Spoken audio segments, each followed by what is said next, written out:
Good morning, everyone.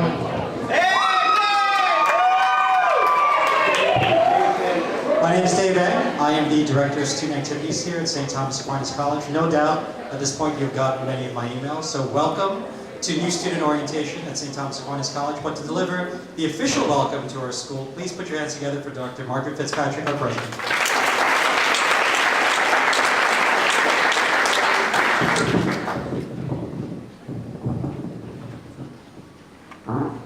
You know, come on, they got such a big cheer. Can't you do better for the president?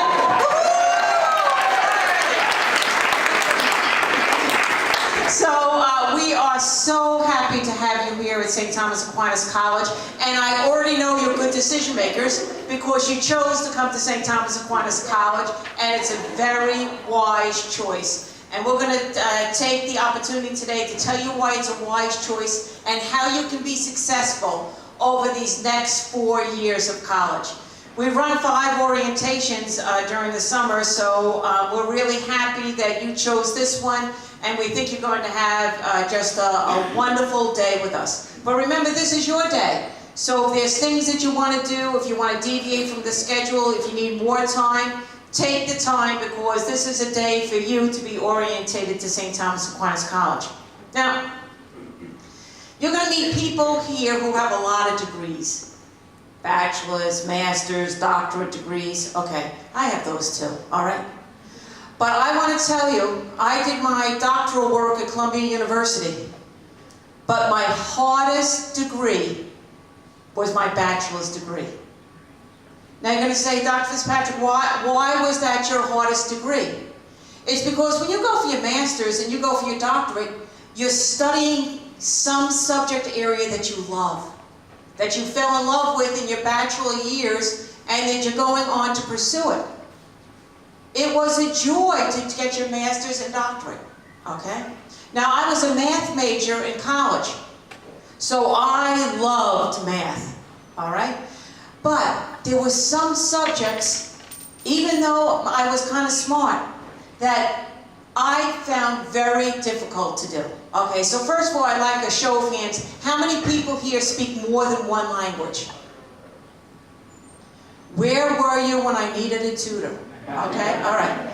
That was one of the subjects, okay, that I found difficult, all right? So I can speak, you know, hello in about 7 different languages, but after that, it's pretty difficult.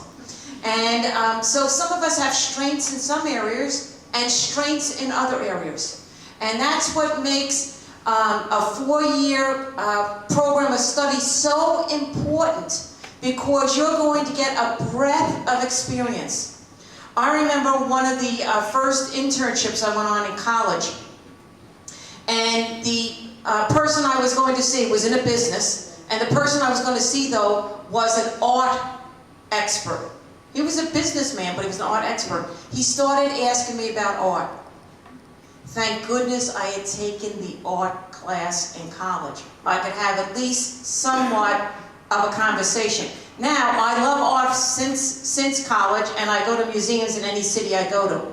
But this is what I'm saying is, you never know what course is going to prepare you for life. Now, you're going to be in college for 4 years, and we're going to be out on that front lawn, 2020, and I'm going to be shaking your hand. And these family members with you are going to be beaming. Okay, but how do we get from here to 2020, all right?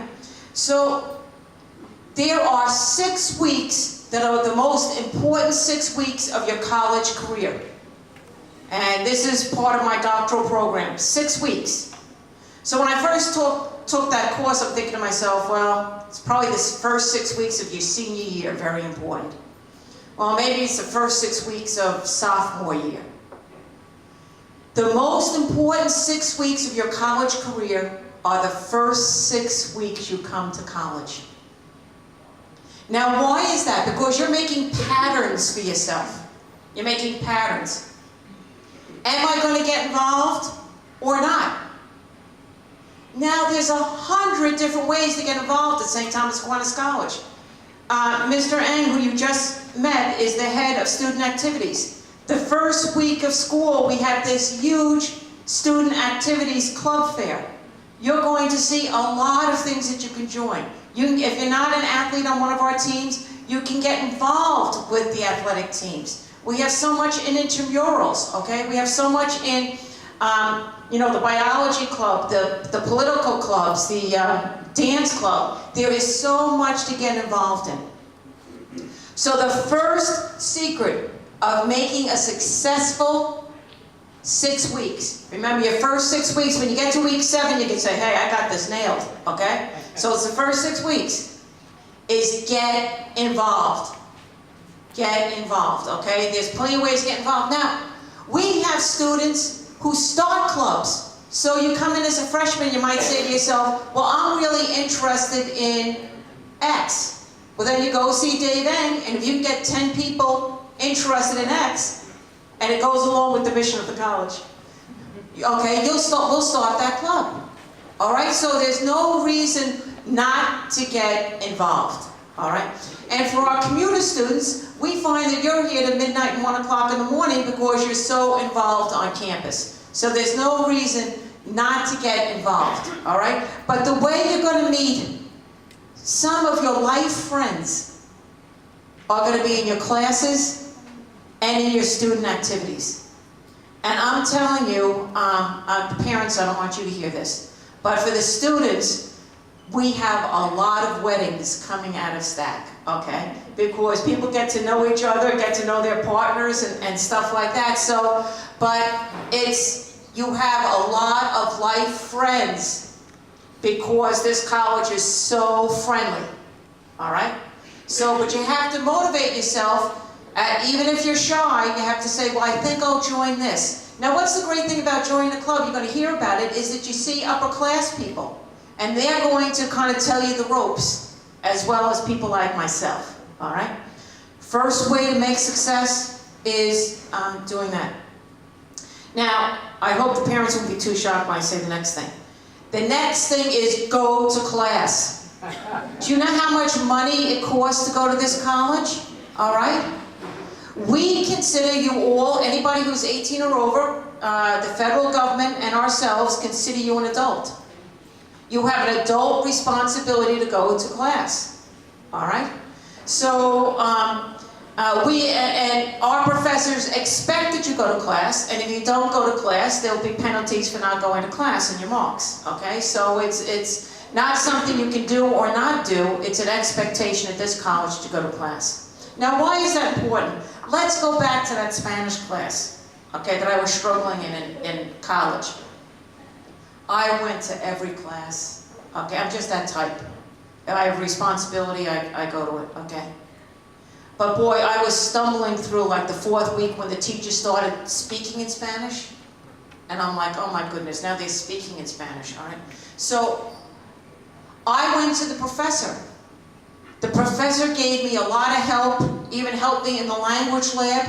Now, why did she want to be so helpful to me? She didn't know me before I entered the class. I didn't go to school here, which anybody would help you, okay? It's because she knew I was trying. The professor knew I was trying. I wasn't getting it, but she knew I was trying. And I got a fairly good mark at the end of my Spanish class, okay? So the thing is, they say 70% of success is showing up.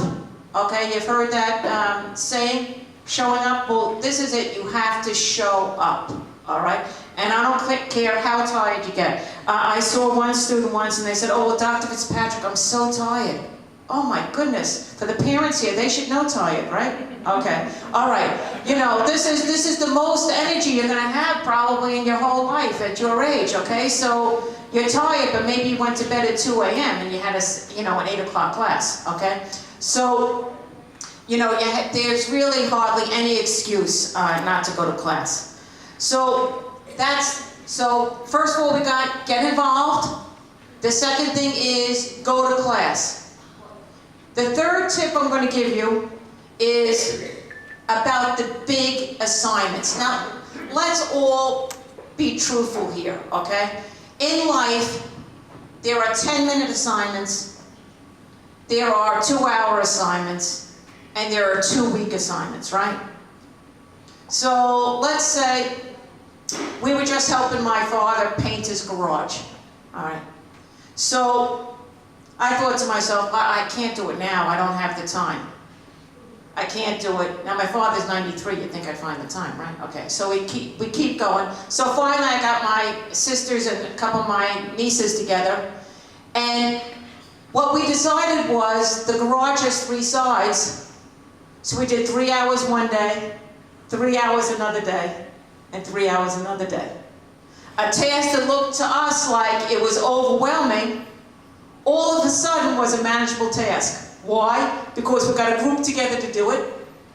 And second of all, we made it that it wasn't a one whole grueling day task.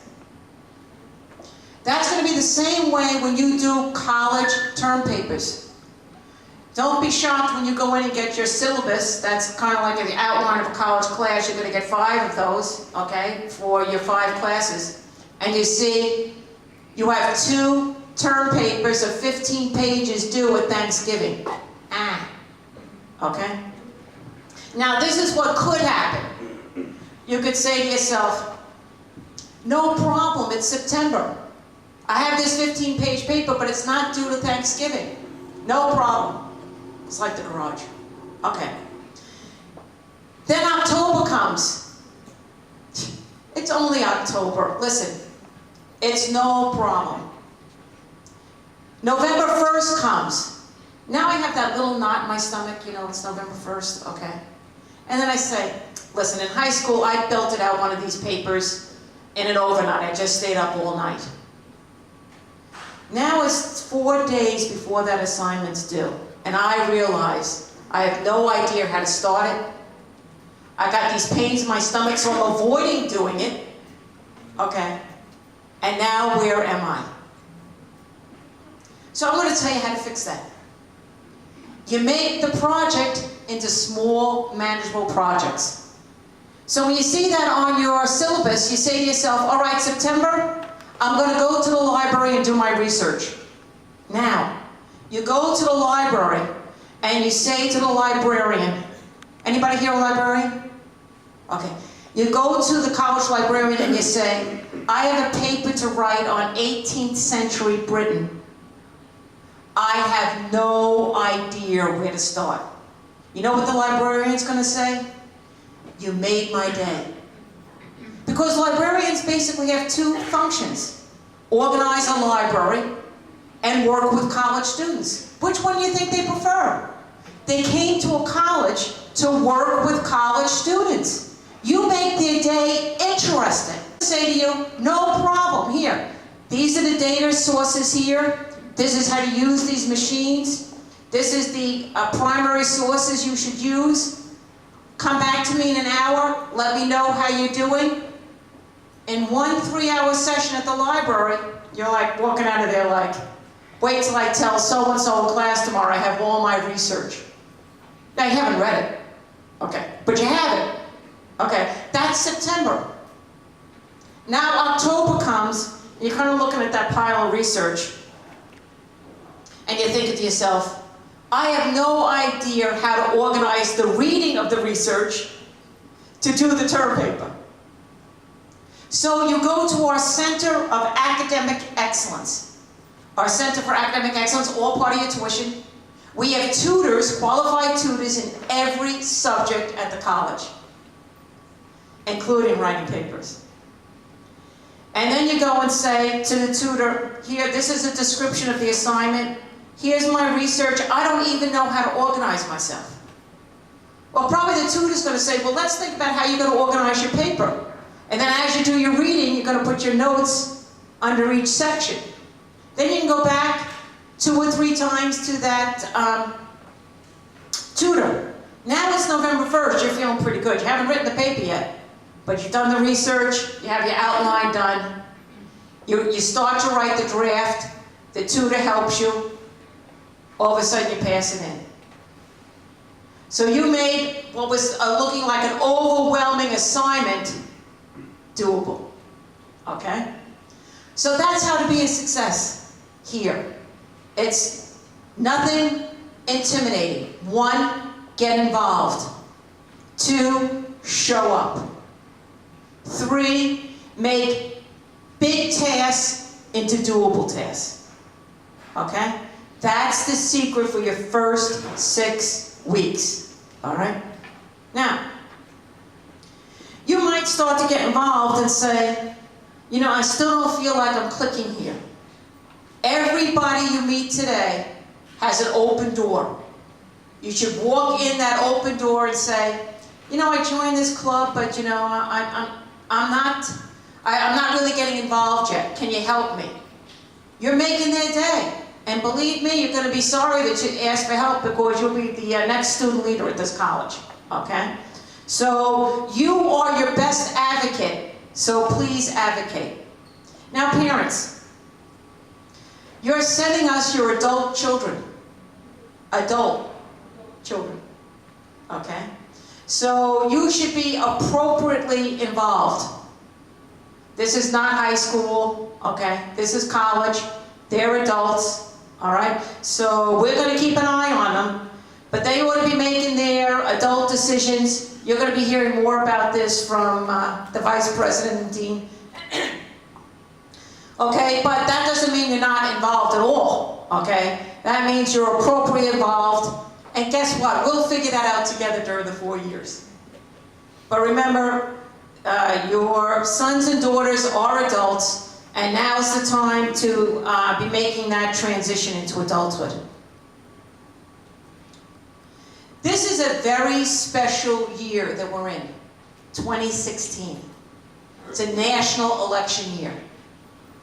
Every year we give off election day at the college, every year. But we do a major teach-ins on the national election year, okay? How many people here are United States citizens and 18 or over? Raise your hands. Okay. So if everybody looked around, most of the hands are raised. Okay.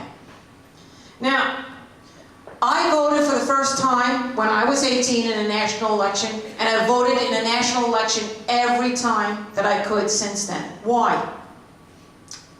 Because I was a student during the Vietnam War. And I have 2 brothers and 2 sisters. 2 brothers are on either side of me. Both brothers were drafted into the war. So my brothers were fighting for my freedom. You think I wasn't going to vote? They were fighting for my right to vote. You think I wasn't going to vote? Okay? The United States is a great place, but we have responsibility as citizens to vote. All right? And so students come up to me and they'll say, hey, Dr. Fitzpatrick, who are you going to vote for? So I'll say to them, I said, I'll be happy to discuss the issues and the 2 people who are running for president, but I won't tell you who I'm voting for because that would be unfair to influence you. So then the day after the national election, students will come to me and say, hey, Dr. Fitzpatrick, who did you vote for? My question and response will be, did you vote? And if you voted, I'll tell you who I voted for. But if you didn't vote, you don't have the right to my opinion, is the way I feel, okay? That's how serious I think it is to vote. We have voting applications here. You can give them to us. We'll mail them for you. Okay, fill them out. It's not too late to register to vote. We give you the day off to go home to vote. You can ask for an absentee during the summer. You can go to your voting place and ask for an absentee ballot. If you're going to stay on campus, if you're a resident student and staying on campus the day of the election day. So please, there's really no reason not to vote. You know, sometimes you have to say, well, I'm picking the least of, you know, the best. You know, or maybe the best isn't there. But still, vote, please. You might not feel this right now, but there's 6.3 billion people in our world. There is a fraction of that number that go to college. Fraction. You are among the privileged few in the world to go to college. Many people don't live to be 18 because of the places where they're born. Not sufficient food, not sufficient drinking water. So take this responsibility serious. Your family is working very hard to support you here, and you are going to leave St. Thomas Aquinas College as a graduate, not only prepared for a great job, prepared as an outstanding human being, but you'll be prepared to make a positive difference in our world today. Together we can make a difference. Thank you very much for choosing St. Thomas Aquinas College.